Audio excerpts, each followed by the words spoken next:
Painted Painless Learning. Hello, કેમ છો dear students? સ્વાગત કરું છું તમારું પેઇન્ટેડ લર્નિંગમાં.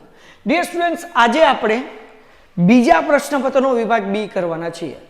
હવે ઘણા બધા વિદ્યાર્થી એક દાખલો જોઈને વિયા જાય પછી એમ કે મને પેપરમાં કંઈ આવડ્યું નહીં, દાખલા કેમ ગણવા એ ટપો ન પડ્યો, ગણિતનું પેપર બહુ અઘરું હતું. ભાઈ, અઘરું નથી, સહેલું જ છે, પણ તમારા લોકોને તૈયારી તો કરવી પડે.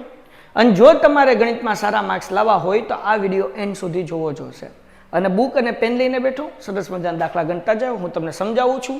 વિભાગ બી માં ટોટલ 13 દાખલા હોય છે, એમાંથી તમારે 9 દાખલા જ લખવાના છે. 4 દાખલા જે તમને અઘરા લાગતા હોય એ નથી લખવાના. કેટલું સારું કહેવાય, હે ને? તો કેવા પ્રકારના દાખલા પૂછાય ચાલો જોઈએ. અને એક વસ્તુ યાદ રાખો, વિભાગ એનો પહેલા પ્રશ્નપત્રનો વિભાગ ABCD અપલોડ થઈ ગયો છે. બીજા પ્રશ્નપત્રનો વિભાગ A અપલોડ થઈ ગયો છે. આ 5 વિડીયો નો જોયો હોય તો જોઈ લો, કે જેથી કરીને આપણી એક્ઝામમાં ઢેલ ન ટીપાઈ જાય, હે ને? હાલો શરૂઆત કરીએ. શું કીધું ભાઈ? કિંમત શોધો. 2 માર્ક્સનો દાખલો છે. પહેલા પ્રશ્નનો 1 માર્ક્સ અને બીજા પ્રશ્નનો 1 માર્ક્સ. પહેલો પ્રશ્ન જોઈએ, 125. આ પહેલા ચેપ્ટરનો પ્રશ્ન છે. 5/3 125 એટલે શું થાય? 5 નો ઘન મૂકી દઈએ. 5 નો ઘન બાય પીપી. અહીંયા 5/3 કાઉન્સ છે. 3 કાઉન્સની અંદર છે, કાઉન્સની બહાર 5/3 ઘાત છે. કાઉન્સ ખુલે એટલે ગુણાકારની નિશાની આવે, હે ને? તો આ 5 એમ નામ 3 ગુણ્યા 5/3 3 ઉડી ગયા. 5/5 ઘાત. તો 5/5 ઘાત એટલે 5 ને 5 વાર ગુણાકાર કરવાનો. 50 50 50 125 ગુણ્યા 5 કરો એટલે 625 અને 625 ગુણ્યા 5 કરો એટલે નથી આવડતું, કરવું પડશે હો ભાઈ. આ તો 50 25 વધી પડી 2, 5 10 12 વધી પડી 1, 6 35 ને 31 એટલે જવાબ આવે 31/25. ડન છે, હે ને? મજો 1 માર્ક્સ આવી ગયો. બીજો પ્રશ્ન, પીપોડી વાળાનો પેલો તન માનિયો 128 - 1/7 ભાઈ, એવી કઈ સંખ્યા કે જેને 7 વખત ગુણવાથી 128 આવે? 2. સમજાણું કે નહીં સાહેબ? કેમ ખબર પડી ભાઈ? 2 જેવી સંખ્યા છે. 3 ને તો 3 3 9 9 તરી 27 27 ગુણ્યા 3 કરવા જો એટલે 81 ને એને ગુણ્યા 3 કરો એટલે 128 ને વધી જાવ એટલે 2 જ છે. એને 7 વખત ગુણો એટલે કેટલો જવાબ આવે ભાઈ? 128. તો આ 7 નહીં 1 વધારી દઈએ. આ -1/7 ઘાત એમ ના કાઉન્સ ખુલે એટલે 7 ગુણ્યા -1/7 7 7 ઉડી ગયા. આ 2 ની -1 ઘાત એટલે જવાબ આવે 1/2. નેક્સ્ટ બીજો દાખલો. ઓલા દાખલામાં આપણા 2 માર્ક્સ પાક્કા થઈ ગયા, બરાબર ને? કોઈને સ્ક્રીનશોટ લેવો હોય તો લઈ લે, દાખલો લખો હોય તો લખી લે, ને કેમ કે સાહેબ તમે તો પેજ તરત બદલી નાખો. હા, એક બીજી વસ્તુ, આ 2 ની -1 ઘાત છે, તો એ ઘાત એને પ્લસ કરવું હોય તો આ 2 જે છે ને એ છેદમાંથી અંશમાંથી છેદમાં આવી જાય. એટલે ઉપર કાંઈ નથી એટલે 1 મૂક્યું એટલે 1/2 ને કેમ કે લે આ ક્યાંથી આવ્યું હું સમજાવું, હે ને? આ -1 ઘાત છે એટલે છેદમાં પ્લસ કરવા હાટું 2 ની 1 ઘાત કરી નાખી. અંશમાં કાંઈ નથી એટલે એકડો મૂકવાનો એટલે 1 એમ ને 2 એકા 2 2 ની 1 ઘાત એટલે 2 થાય ને એટલે જવાબ 1/2 આવ્યું. ઓકે, એના પછી કિંમત મેળવો. 104 અને 96. તો આપણે આમ 2 ભાગ પાડીએ કે 100 + 4 96. 96 એટલે આપણે કહીએ કે 100 - 4. તો કે હા સાહેબ. હવે નિત્યસમનું સૂત્ર યાદ આવ્યું? a - b અને a + b તો શું થાય? a નો વર્ગ વત્તે ઓછા b નો વર્ગ. આવું નિત્યસમનું સૂત્ર છે ને. સેમ વસ્તુ અહીંયા કરો. 100 2 વખત છે એટલે 100 નો વર્ગ વત્તે ઓછા અને 4 2 વખત છે એટલે 4 નો વર્ગ 100 નો વર્ગ કેટલો થાય? 10,000 પી 4 નો વર્ગ 16. 10,000 માંથી 16 જાય એટલે કેટલો જવાબ આવે ભાઈ? હાલો, અહીંયા જે છે એ 0, અહીંયા 9, અહીંયા 9, અહીંયા 9 ને અહીંયા 10. 10 માંથી 6 જાય એટલે 4, 9 માંથી 1 જાય એટલે 8, 9 એમનેમ 9 એમનેમ એટલે જવાબ કેટલો આવે? 9,984. હું કહીએ 9,984. વાર્તા પૂરી થઈ, હે ને? ઇઝી હે, ઇઝી. હાલો આગળ વ્યા જઈએ ભાઈ, આપણે આ બધી ચર્ચા છેલ્લે કરશું. શું કીધું ભાઈ? 5/3 √3 - √5 સમીકરણ કરો. ત્રીજો દાખલો ભાઈ, 5/3 ઓછા √5. મજા આવશે.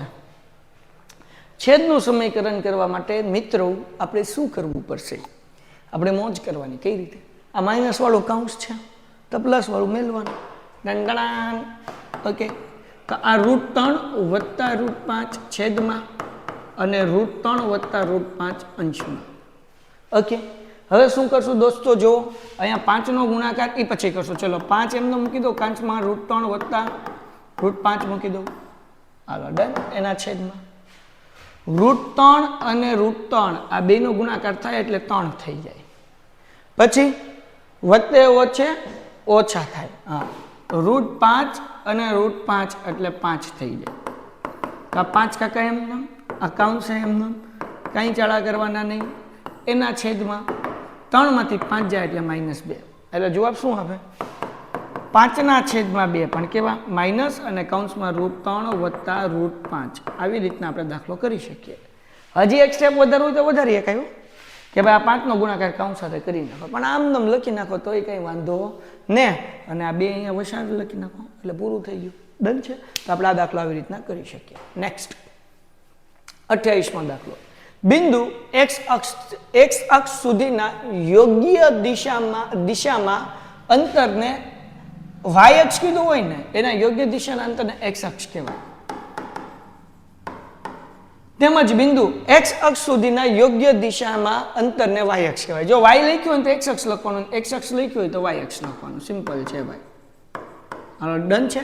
યામક્ષો એટલે શું? તો કે x અક્ષ અને y અક્ષને યામક્ષો કહેવાય છે. બરાબર ને? યામાક્ષો કહેવાય છે. હાલો ડન થઈ ગયું. 2 માર્ક્સ મળી ગયા ભાઈ. આ યાદ રાખજો, આવો સવાલ પૂછે ને તો ઢેલ ટીપાવી ન જોઈએ. 2 માર્ક રોકડા છે ભાઈ. હાલો, નીચેમાંથી કયા બિંદુઓ દ્વિચલ સુરેખ સમીકરણ 2x - 5 = 5 ના ઉકેલ છે અને કયા ઉકેલ નથી તે ચકાસો. તો આપણને 2 બિંદુ આપ્યા છે. પેલું શું આપ્યું છે?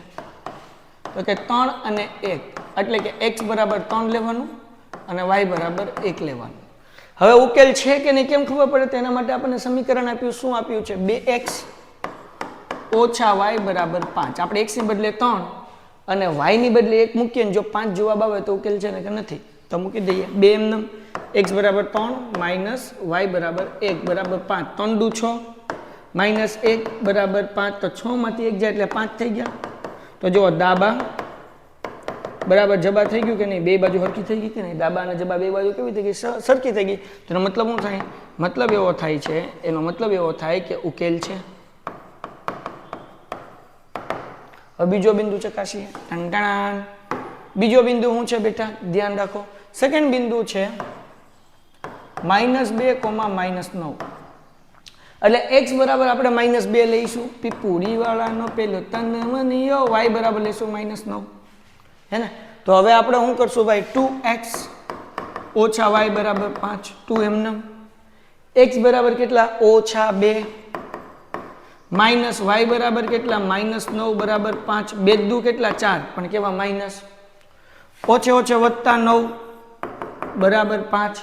વત્તે ઓછે ઓછા 9 માંથી 4 જાય એટલે 5 બરાબર 5. તો ઉકેલ છે. બરાબર ને? ડાબા બરાબર જબા 2 બાજુ સરખો જવાબ થયો એટલે ઉકેલ છે. જો સરખો જવાબ ન હોય તો ઉકેલ નથી. સિમ્પલ છે. હે ને? 2 માર્ક્સ મળી ગયા. 1 માર્ક્સ આનો, 1 માર્ક્સ આનો. 29મો દાખલો થઈ ગયો. એના પછી 30મો દાખલો. બહુ ઈઝી દાખલો. 132 અંશના ખૂણાના પૂરક કોણના કોટિકોણનું માપ શોધો. પહેલા તો પૂરક કોણ ગોતવાનો, એનો કોટિકોણ ગોતવાનો. એટલે પૂરક કોણના કોટિકોણ કીધું એટલે આપણે શું કરશું? તો કે આપણે સૌથી પહેલા પૂરક કોણ ગોતશું. પૂરક કોણ બરાબર 180 - 132. બરાબર? એટલે 180 માંથી 132 કાઢો એટલે આ જે છે ને એ 7, અહીંયા 10, 10 માંથી 2 જાય એટલે 8, 7 માંથી 3 જાય એટલે 4 ને 1 માંથી 1 જાય એટલે 0. એટલે જવાબ કેટલો મળ્યો? 48 અંશ. આ અંશ કરી નાખીએ. હવે એનું કોટિકોણ ગોતવાનું. કોટિકોણ પૂરક કોણનો કોટિકોણ. આપણે શું લખશું? પૂરક કોણના, આખું જ લખીએ, પૂરક કોણના કોટિકોણ બરાબર. એટલે પેલા પૂરક કોણ ગોતવાનો, એનો કોટિકોણ ગોતવાનો. એટલે કે 90 માંથી 48 અંશ માઇનસ કરી નાખવાના. તો 90 માંથી 48 માઇનસ કરો બેટા. તો અહીંયા જે છે 8, અહીંયા 10, 10 માંથી 8 જાય એટલે 2, 8 માંથી 4 જાય એટલે 4. એટલે જવાબ કેટલો મળ્યો? 42 અંશ પૂરું. એના પછી પી અને ક્યુ પૂરક કોણ છે તેનો સરવાળો કેટલો થાય 180 થાય ને તો ખૂણો પી વત્તા ખૂણો ક્યુ બરાબર 180. તમને બધાને ખબર છે પૂરક કોણનો સરવાળો 180 થાય, કોટી કોણનો સરવાળો 90 થાય, ભૂલ ન પડે. હવે ખૂણો પી બરાબર આપ્યું ને ક્યુ -40 મૂકી દો, ક્યુ -40 આ ક્યુ એમનેમ બરાબર 180 બેટા. આ ક્યુ કેટલી વખત છે ખૂણો ક્યુ 2 વખત છે, હરખો લખવો ક્યુ. હા લા ભાઈ હજી હરખો ન લખાણ લખાઈ જાય ને. હા ક્યુ કેટલી વખત છે 2 વખત એટલે 2 ખૂણો ક્યુ બરાબર 180 એમએમ. આ 40 માઇનસ છે બરાબર ની આ બાજુ લઈ આવો એટલે પ્લસ થઈ ગયા ને, હે ને. હવે ધ્યાન રાખો બેટા ખૂણો ક્યુ બરાબર આ બેનો સરવાળો તો કે 180 માં 40 નાખો એટલે કેટલો થાય તો કે 220. ટુમ ટુમ ટુમ 2 ગુણાકાર છે બાજુ તો ભાગાકારે 220 ભાગ્યા 2 કરો એટલે 110. તેથી ખૂણો ક્યુ બરાબર 110 અંશ. ડન છે, ડન છે, ડન છે. ઓકે આગળ વ્યા જઈએ. ત્રિકોણ PQR માં PQ બરાબર PR છે. હવે અહીંયા જો PP હરખા થયા મતલબ એવો થાય કે ખૂણો Q બરાબર શું છે બેટા ખૂણો R છે. સિમ્પલ. ઓકે બે બાજુ સમાન હોય તો બે ખૂણા સમાન હોય. ખબર કેમ પડી Q અને R ખાસ PP કોમન છે કાઢી નાખો તો ખૂણો Q બરાબર ખૂણો R. P બરાબર x + 10. Q બરાબર તો કે ભાઈ 4x - 5 હોય તો દરેક ખૂણાનું માપ શોધો PQR ગોતી લઈએ ભાઈ. તો પેલા તો આપણને ખબર છે ખૂણો Q બરાબર ખૂણો R થાય. Q બરાબર કેટલું આપ્યું છે અને R બરાબર કેટલું આપ્યું છે. ઓકે એક બીજી વસ્તુ સમજો. તમને એ ખબર છે કે ત્રિકોણના ત્રણેય ખૂણાનો સરવાળો કેટલો થાય 180 બરાબર. ત્રિકોણ PQR માટે ત્રણેય ખૂણાનો સરવાળો 180 થાય તો લખીએ ખૂણો P વત્તા ખૂણો Q વત્તા ખૂણો R બરાબર 180. ખૂણો P દાખલામાં આપ્યો છે x + 10 મૂકી દો ભાઈ ટણ વત્તા ખૂણો Q 4x - 5 વત્તા જેટલો ખૂણો Q છે અને ખૂણો R બે હરખા જ છે એટલે ખૂણો Q બરાબર એ તે 4x - 5 હોય તો R બરાબર એ કેટલા હોય ભાઈ 4x - 5 જ હોય ને. મૂકી દો ભાઈ PP 4x - 5 બરાબર 180. હવે જુઓ જરા હવે આ x પહેલા તો આપણે એક કામ કરીએ x હા એમ જ કરીએ x 4x અને 4x નો સરવાળો કરીએ 4 ને 4 8 8 ને 1 9 આની આગળ કઈ નથી એટલે 1 કહેવાય 4 4 8 ને 1 9x થઈ ગયા વત્તા 10 એમ નામ -5 ને -5 એટલે ઓછે ઓછે વત્તા 5 ને 5 10 પણ કેવા -10 ઇઝ ઇક્વલ ટુ 180. 10 10 ઉડ્યા કેમ એક વત્તા ને એક ઓછા છે. વધ્યું હું તો કે 9x બરાબર 180. 9 ગુણાકાર છે આ બાજુ આવે તો ભાગાકાર થાય ને તો 9 ગુણાકારમાંથી ભાગાકારમાં લઈએ એટલે x બરાબર 180 ભાગ્યા 9 તો 9 દુ 18 ને પાછળ 0 એમ નામ એટલે x નો જવાબ આપણને 20 મળ્યો દીકરાઓ. પેલા ખૂણો P ગોતી આપણે બધા ખૂણા ગોતવાનું કીધા. P આપણને કેટલો આપ્યો છે P x + 10 એટલે કે 20 + 10 એટલે જવાબ કેટલો મળ્યો 30 અંશ મળ્યો. આ P મળી ગયો. હવે ખૂણો Q ગોતીએ ભાઈ ખૂણો Q 4x - 5 4 એમ નામ x કેટલા મળ્યા તો કે 20 મળ્યા મૂકો -5 4 દુ 8 એટલે 80 - 5 એટલે 75 અંશ અને ખૂણો R બરાબર એ કેટલો થાય 75 અંશ. ચલો ડન છે. ઓકે તો ખૂણો Q અને ખૂણો R બે કેવા છે સેમ છે. એના પછી એક વર્તુળની જીવા અને તેની ત્રિજ્યા સમાન છે. જીવાની ત્રિજ્યા 2 હતી. ઓકે આ જીવાએ લઘુચાપ પરના બિંદુ આગળ આંતરિક ખૂણાનું માપ શોધો છે. ઈઝી પણ તમને આમાં હલ ન પૂછતી હોય કાને જવા દેવાનું કારણ કે તમારે કેટલા દાખલા લખવાના છે આપણે ખાલી 9 જ દાખલા લખવાના છે એટલે આપણે વધારાના દાખલા અત્યારે નહીં કરી કારણ કે સમયની કટોકટી 1 2 3 4 5 6 7 8 8 દાખલા થયા જ ભાઈ હે ને. તો હવે એક દાખલો હજી કરી નાખીએ પણ આવો કોઈ પણ દાખલો દેખાય કે જેમાં પલ્લો નથી પડતો જવા દેવાનો મોજ કરવાની બળતરા નહીં કરવાની હે ને. તમારા લોકો માટે આપણે 21 એપ્રિલથી એપ્લિકેશનમાં 10મું ધોરણ ભણવાનું શરૂ કરીએ છીએ. જે લોકોએ હજુ સુધી પેન્ટેડ એપ્લિકેશન ડાઉનલોડ ન કરી હોય કરી લો. આ એપ્લિકેશનમાં ગણિત વિજ્ઞાન સમાજ ઇંગ્લિશ 4 વિષય આપણે આખા ઓછામાં ઓછા 2 વખત પૂરા કરશું. આ વર્ષે અમે 3 વખત પૂરા કર્યા. લાઈવ લેક્ચરને ડાઉટ સોલ્વ કરશું. ગુજરાતની માત્ર એક એવી એપ્લિકેશન છે કે જેની અંદર રિયલ ટાઈમ ડાઉટ સોલ્યુશન્સ થાય. તમને કંઈ ડાઉટ હોય તમે ફટાફટ કોમેન્ટ કરો એટલે તરત વિધાઉટ 1 સેકન્ડના લેગ વગર કોમેન્ટ અમને મળે અમે જવાબ આપીએ. બીજી વસ્તુ, બીજા કોઈનામાં ફીચર નથી કે તમને લોકોને કંઈ ડાઉટ હોય તો અનમ્યુટ કરીને માઇક શરૂ કરીને ઘરેથી બોલીને ડાઉટ પૂછી શકો અને રિયલ ટાઈમમાં વાત થાય એટલે ફોનમાં વાત થાય ને રિયલ ટાઈમ કે એટલે લાઈવ લેક્ચરમાં તમે સરસ રીતે ડાઉટ પૂછી શકો અને મજો પડી જાય. બીજું પેન્ટેડનું સ્ટડી મટીરિયલ આપણે પીડીએફ જોરદાર જબરદસ્ત ઝક્કાસ તમને મોકલી દઈએ છીએ કે જેથી તમે લોકો સરસ મજાની તૈયારી કરી શકો. બોર્ડ એક્ઝામની સંપૂર્ણ તૈયારી, પ્રથમ પરીક્ષા હોય, દ્વિતીય પરીક્ષા હોય કે વાર્ષિક પરીક્ષા, તમારે ખાલી લાઈવ લેક્ચર અટેન્ડ કરવાના, બાકી અમે કંઈ એમ કરવાની ચિંતા નહીં કરવાની. સરસ મજાનું રિઝલ્ટ આવે એની જવાબદારી. તમારે ટોપર બનવું હોય, ચેમ્પિયન બનવું હોય, રેન્કર બનવું હોય તો તમારા માટે છે ચેમ્પિયન બેચ. આપણે 20 પ્રશ્નપત્ર સોલ્વ કરશું દીકરાઓ, ગણિતના 5, વિજ્ઞાનના 5, સમાજના 5, ઇંગ્લિશના 5, કે જેથી કરીને તમને લોકોને મજો પડી જાય. એના પછી સંપૂર્ણ વર્ષ માટે આપણો વોટ્સઅપ સપોર્ટ હશે તમને લોકોને.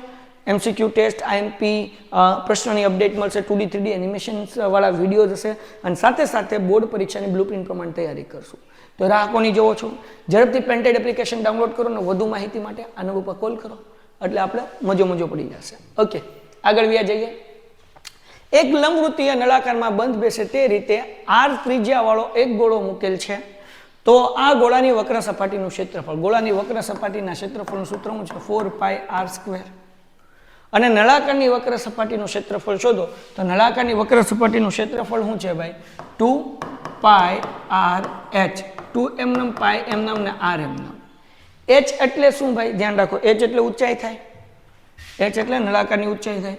પણ નળાકારની ઊંચાઈ બરાબર એ ગોલકની બે ત્રિજ્યા થઈ ને, આ પહેલી ત્રિજ્યા, આ ત્રીજી ત્રિજ્યા, એટલે નળાકારની ઊંચાઈ બરાબર શું થયું? 2h થયું. એટલે આપણે અહીંયા મૂકી દઈએ 2h. h ની જગ્યાએ હું મૂકું છું 2h. 2h નહીં, 2r.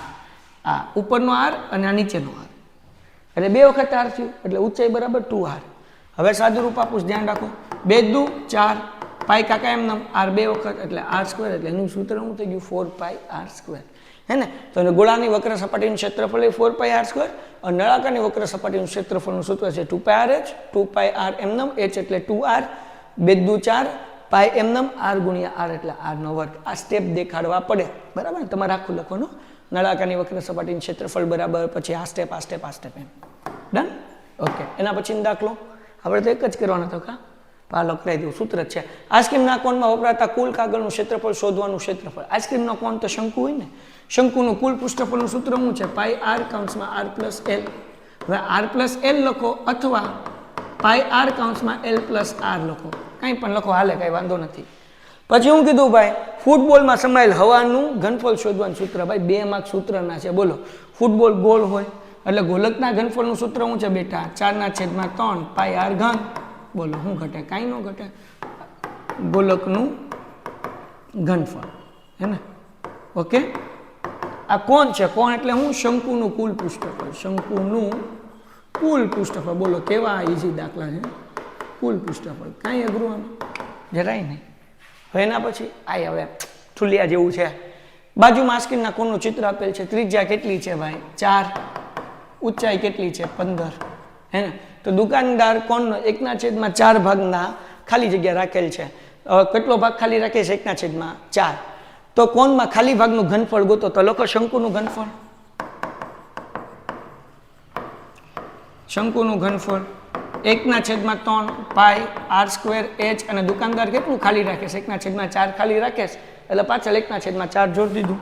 1/3 એમનેમ. હવે પાઈના ગુણોત્તરમાં, એટલે પાઈની કિંમત નહીં મૂકવાની, એમનેમ રાખવાનું. r કેટલો છે? 4 ગુણ્યા 4, h 15 અને 1/4. તો 4 4 ગયા, 3 5 ને 15, 5 ચોક 20 અને 1 1 તો 1 જ થાય ને, પાઈ એમનેમ એટલે 20 પાઈ. અને આપણને સેમી આપ્યું હોય તો સેન્ટીમીટર ઘન, કારણ કે ઘનફળ ગોતીએ છીએ. હા ઈઝી છે ભાઈ, 2 માર્ક રોકડા છે. અને છેલ્લો પ્રશ્ન વિભાગ બી આપણો પૂરો થઈ ગયો. નીચેના પ્રશ્નનો જવાબ આપો. 90 અને 100 વર્ગની અધસીમા અને ઉર્ધ્વસીમા. તો અધસીમા એટલે આગળનું, અધસીમા એટલે આગળનું, અધમાં અ ને આગળમાં અ, એટલે અધસીમા બરાબર 90 અને ઉર્ધ્વસીમા બરાબર 100. બરાબર ને? પછી આપણે શું કીધું? સ્તંભાલેખમાં x અક્ષ પર આવૃત્તિ વિતરણના કોષ્ટકમાંથી શું દર્શાવવામાં આવે છે તો કે વર્ગ લંબાઈના બિંદુ, વર્ગ લંબાઈના બિંદુ દર્શાવવામાં આવે છે ભાઈ. હા, ડન છે, ડન છે દીકરાઓ. તો અહીંયા આપણો વિભાગ બી પૂરો થઈ ગયો. તમને મજા આવે ને કોઈ પણ 9 દાખલા લખવાના છે. મેં તમને અહીંયા જે છે એ કેટલા દાખલા કરાવ્યા? 12 દાખલા કરાવ્યા. મજા આવી? કાંઈ વાર લાગી? આવી જ રીતના જો તમે મારી સાથે આખું વર્ષ 10મું ધોરણ ભણશો, હું ગેરંટી આપું છું કે જે સ્પીડમાં આપણે વિભાગ બી 9મા ધોરણનો પૂરો કર્યો, એટલી સ્પીડમાં તમે બોર્ડની અંદર 10મા ધોરણનો વિભાગ બી પૂરો કરી શકશો. આ મારી ચેલેન્જ છે તમને. 100%ની ગેરંટી આપું છું. એમાં કોઈ શંકાને સ્થાન નથી. રોજ તમારે ખાલી ગણિતના લાઈવ લેક્ચર અટેન્ડ કરવાના છે. રાઈટ? જો તમે ઈચ્છતા હોય કે તમારું રિઝલ્ટ જોરદાર વધારો આવે, મસ્ત મજાનું તમને ગણિત આવડે, 80માંથી 80 પૂરેપૂરા માર્ક્સ આવે, તો પેન્ટેડ એપ્લિકેશન ડાઉનલોડ કરી લો. લાઈવ લેક્ચરની અંદર જોડાવ. હું તમને હરેક દાખલા, હરેક કોન્સેપ્ટ અને હરેક પ્રશ્ન એટલા સરસ રીતે સમજાવીશ કે તમને ગણિતથી પ્રેમ થઈ જાય અને પૂરેપૂરા માર્ક્સ આવશે. તો રાહ કોની જોવો છો? હમણાં જ પેન્ટેડ એપ્લિકેશન ડાઉનલોડ કરો. અને હવે આના પછી વિભાગ સી અને ડીના વિડીયો અપલોડ થશે, બીજા પ્રશ્નપત્રના, એ પણ ખાસ જોઈ લો. મળીએ છીએ આવતીકાલે. ત્યાં સુધી ગુડ બાય એન્ડ ધન્યવાદ. Painted Painless Learning.